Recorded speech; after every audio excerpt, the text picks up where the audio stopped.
Friends, RMSS விழாவுக்கு உங்களை அன்புடன் வரவேற்கிறேன். இன்றைய என்னோடய இதில் சாப்டர் வீட்டில் முளைச்ச தக்காளி, அதுக்கடுத்து வீட்டில் முளைச்ச கருவேப்பிலை. அவ்வளோ ஒரு ஹாப்பி.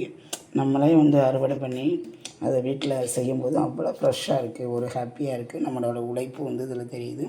நம்ம தேவையான அளவு நான் 10 போடுவேன். கொஞ்சம் நிறையா எடுத்துருக்கனால 10 பட்டை வத்தை, ஒரு ஸ்பூன் கடலைப்பருப்பு, ஒரு ஸ்பூன் உளுந்து, அப்புறம் கடுகு கொஞ்சோண்டு போடுவேன். அப்புறம் பெருங்காயத்தூள் தேவைக்கேற்ப கொஞ்சோண்டு போடுவேன்.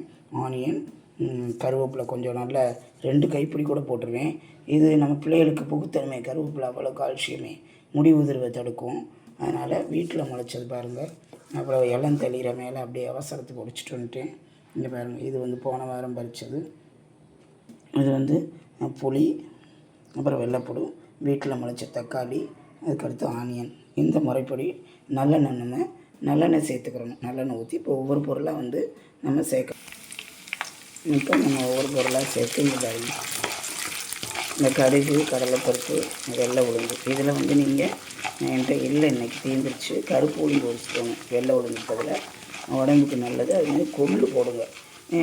இந்த பதிவு ஹோட்டல்காரங்களாம் பார்த்தீங்கன்னா கொள்ளு ஒரு ஸ்பூனு, நீங்கள் உங்கள் அளவுக்கு ஏற்றாப்புல எவ்வளோ தயாரிக்கிறீங்களோ ஒரு கைப்பிடி அளவு போட்டு நிறையா தயாரிக்கிறவங்க. நம்ம வீட்டில் ஒரு ஸ்பூன் தயாரிச்சிங்கன்னா பிள்ளைங்க இட்லி, தோசை இது எல்லாத்துக்குமே சைடிஷாக வச்சுக்கலாம். இது அந்த தக்காளி தொக்கை நல்லா தண்ணி ஊற்றாமல் அரைச்சி கலக்காமல் வச்சிங்கன்னா சைடிஷாக வச்சுக்கலாம்.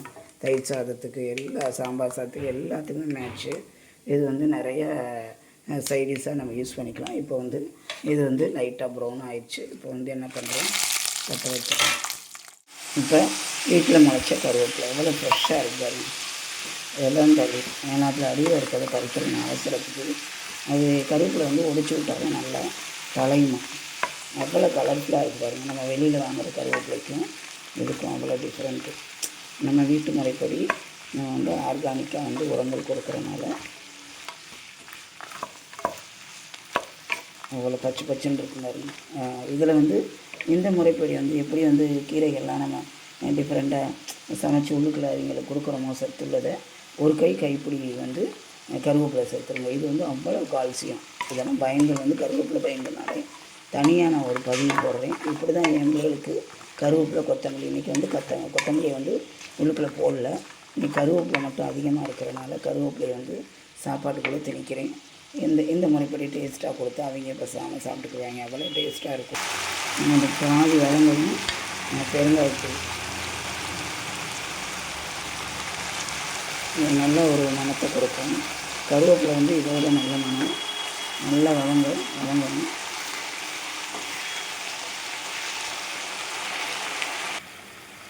இப்போ நம்ம தக்காளி நல்லா வதங்கவும் கொஞ்சம் நல்லா ஆற வச்சு நம்ம மிக்ஸி ஜாரில் போட்டு ரெடி பண்ணிடலாம் தக்காளி சட்னியை.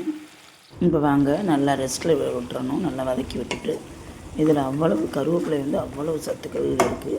நம்ம கீரைகளை மறுபடியும் நான் சொல்கிறேன், கீரைகளை போத்துற மாதிரி இப்படி கொத்தமல்லி, நோய் எதிர்ப்பு சக்தி, கொத்தமல்லி ஒரு தடவை போடலாம். அதேமாதிரி இந்த கருவேப்பிலை நல்லா ஒரு கை போட்டு விட்ருங்க. கருவேப்பிலை நம்ம தாளிக்கிறதுல தான் போடுவோம், அதை கீழே எடுத்து போட்டுருவாங்க. அதனால் இந்த முறைப்படி நல்லா ரெஸ்ட்டில் விட்டுட்டு அரைச்சி தாளிச்சிடணும். தாளித்து இன்றைக்கி தேங்காய் சட்னி, தக்காளி சட்னி, இட்லி அவ்வளோ சாஃப்டானது ரெடி ஆயிடுச்சு. இந்த பதிவு உங்களுக்கு பிடிச்சிருந்துச்சின்னா லைக் பண்ணுங்கள், கமெண்ட் பண்ணுங்கள், ப்ளீஸ் சப்ஸ்கிரைப் பண்ணுங்கள். அவ்வளோ ஆரோக்கியமாக நான் அறிபறி கடையிலையும் எடுத்து போடுறேன். இந்த பதிவு பிடிச்சிருந்தா லைக் பண்ணுங்கள். நன்றி, வணக்கம்.